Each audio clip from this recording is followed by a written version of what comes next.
5월 4일 매일 성경 함께 나누겠습니다. 언제나 그랬던 것처럼 문단을 나누고 요약을 합니다.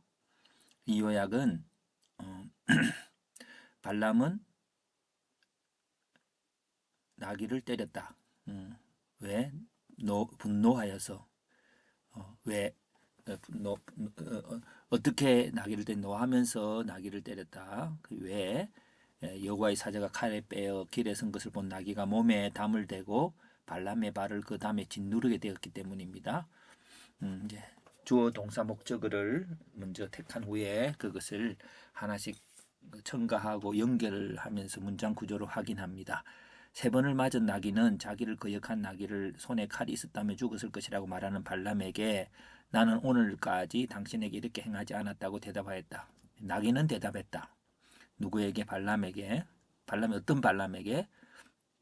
죽일 거라고 하는 발람에게. 세 번을 맞으면서 그렇게 합니다. 발람의 손 하나님께 발람의 눈을 밝히심으로 발람은 여호와의 사자가 칼을 들고 길에 선 것을 보았다. 발람은 여호와의 사자를 보았다. 왜 발람의 눈을 밝히셨으므로. 예. 자, 여기에 발람의 길이 악함으로 발람을 막으려고 쓰신 하나님의 사자는 나귀가 피하지 않았다면 발람은 벌써 죽었을 것이라고 발람에게 말했다. 여호와의 사자는 발람에게 말했다. 너가 벌써 죽었을 것이라고. 예. 만약에 나귀가 막지 않았다면. 예. 자, 발람은 발람이 가는 길을 하나님께서 기뻐하지 않으면 자신은 돌아가겠다고 하였다. 하나님의 사자가 발람에게 그 사람들에게 하나님의 사자가 이르는 말만 하라고 했다. 그렇게 요약을 해보았습니다. 문장이 어려운 것 같지만 주어 동사 목적어를 먼저 핵심 문장을 찾은 다음에 육하 원칙으로 다시 문장을 재구성해 보면 본문을 좀 이해하기가 쉽습니다. 오늘은 발람의 길을 막은 나귀죠. 나귀가 하는 일은 하나님의 사자를 보고 세 번 피했고 발람의 발을 다치게 했어요. 나귀가 길을 막은 이유는 칼을 든 하나님의 사자를 보게 되었고요. 그리고 나귀에 대한 발람의 태도가 하나님께서 눈을 밝히시기 전에는 지팡이로 때리고 죽이려고까지 했습니다. 하나님께서 눈을 밝히신 뒤에는 하나님의 칼을 든 여호와의 사자를 보게 되었지요. 예. 나귀를 대하는 태도에 대한 천사의 견해가 나귀가 피하지 않았다면 발람은 벌써 죽었을 것이다. 나귀가 대신해서 발람의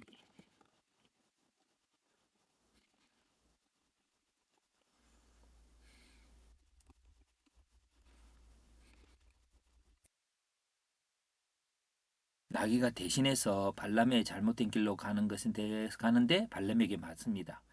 그래서 나귀가 피하지 않았던 벌써 죽을 것이라고 했고, 근데 어떻게 죽었을까요? 칼을 든 심판자의 선에 가까이 함으로써 좀 더 진행했다라면은 아니죠. 근데 결국 나귀의 잘못이 아닌 나의 잘못입니다.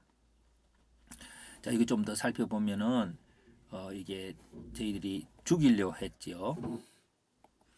그런데 죽이려 했는데 그 칼을 든 여호와의 사자를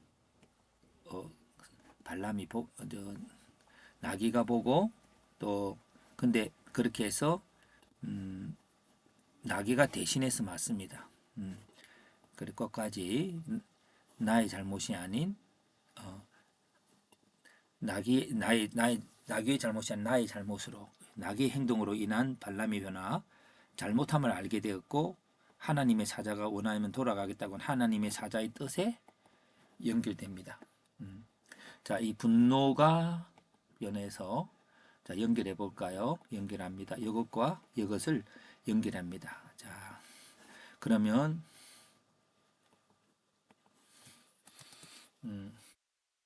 를 대신하여 심판 학 어려움을 당한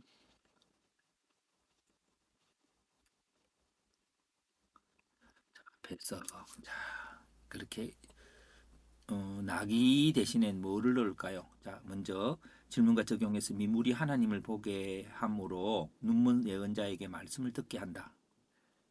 눈먼 신앙인인 나를 위해서 하나님께서 볼 수 있도록 돕는 나와 관계한 사람 누구인가?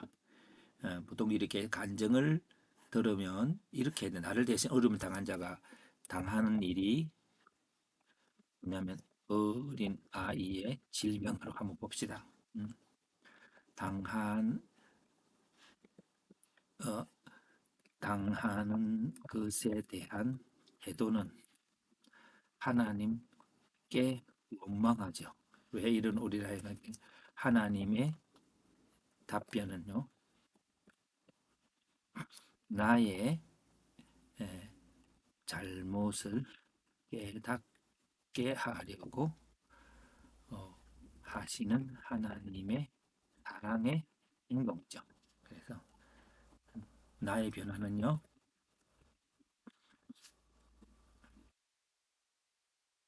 하나님 앞에 바로 서기를 소망함. 외계로 이루어지는 겁니다. 자, 오늘 우리들은 내가 원망하고 아이의 질병에 대해서 하나님께 원망하고 하는 게 있습니다. 이런 것들이 서로가 있을 때 그 아이의 질병 문제도 아니고 또 어쨌든 어떤 아이의 질병만 아니라 어떤 것은 어떤 큰 사고라든지 실수라든지 이런 것들 통해서 예를 들자면 뭐그 탈선한 자녀 이런 것들을 통해서는 여기에 당한 일이 그것에 대한 먼저 탈선한 자녀의 부모의 예, 분노, 자녀에 대한 그리고 화를 확 냅니다. 화를 내고 그리고 나서 근데 그게 어떤 일이냐면은 바로 이렇게 나에 대한 분노로 이어져야 되는 거죠. 그래서 이런 것들도 우리가 함께 연결해 볼 수가 있습니다. 자, 그래서 오늘 적용을 한다면은 누군가에 대해서 막 잘못했다고 보는데 사실은 나의 잘못이고 나의 회개를 촉구하는 일이 있습니다. 이런 것들을 오늘도 깨달으면서 누구의 잘못이 아닌 나 자신이 하나님 옆에 바로 설 수 있는 그런 동기 또저는 그 하나님의 이게 눈이 밝혀지길 바랍니다. 하나님의 답변 또 이게 하나님의 답변 앞에 하나님께서 나의 눈을 뜨게 하심. 비로소 나의 영적 눈을 뜨게 하시는 하나님의 사랑 행동이지요. 그래서 오늘 그 분노가 나를 보는 시간 되기를 바랍니다.